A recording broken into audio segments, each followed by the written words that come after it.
kind of wanted to take kind of a third quarter kind of approach to what we're seeing, what's actually going on, and with Savannah's help behind the camera, we're just going to kind of have a conversation about a few things. There are some things that have changed in the industry during the pandemic that are still to this day, and then there's some things that are changing every day, every month, as far as what's happening in multiple environments that I'm involved in, not just the auto industry, but I studied some other industries as I've had in the past, real estate, high-end Rolex watches, and I've started to see not the demand go down, but the hype of what's happening and what everybody is paying. And I've started to see in that Rolex industry in the gray market that's starting to come down. I'm starting to see ADs have some type of inventory, and in the housing market, the same thing. So anytime you see that and you're in the auto industry, you know that there's some type of correction. That being said, we haven't seen that huge correction yet because inventory levels are still low. In the past, when we've gone through things like this in 2008, when the real estate market crashed for different reasons, we had automobiles everywhere.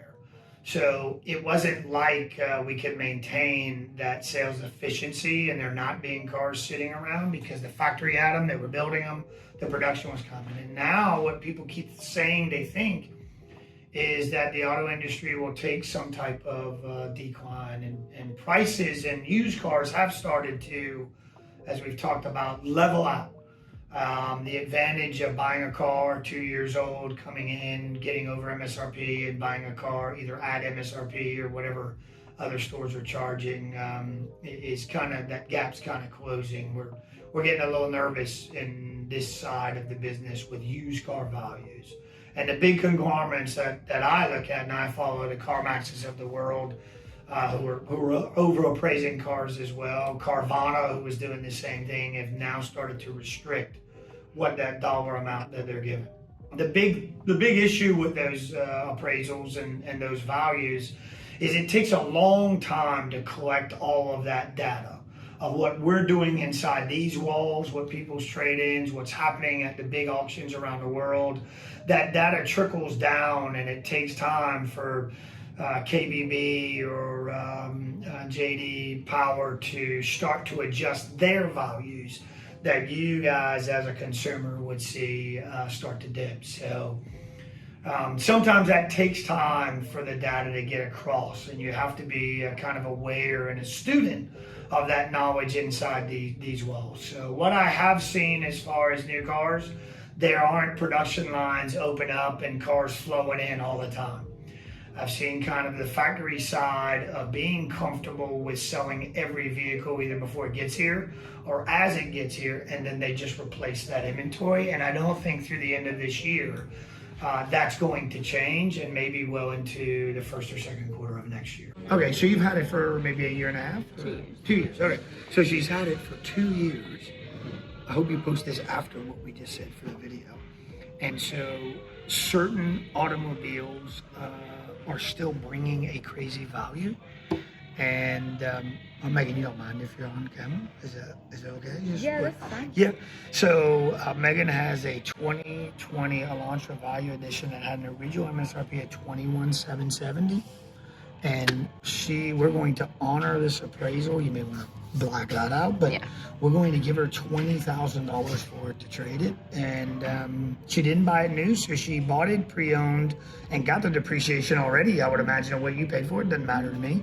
But now she's getting within $1,700 of MSRP and maybe trading it in on a Tucson that we have here. So exactly what I just said about values, it seems that things that get great gas mileage, things that will run forever, delivery cars, whatever people are going to use them, putting a kid in, your first driving car, they're still bringing that value because I think we only have one Elantra here new, so you can't find them.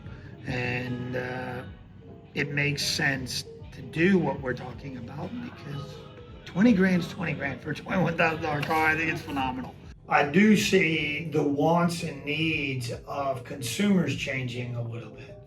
And can you find a deal? Yes, there's always a deal. Do you need my help to find that deal? Maybe.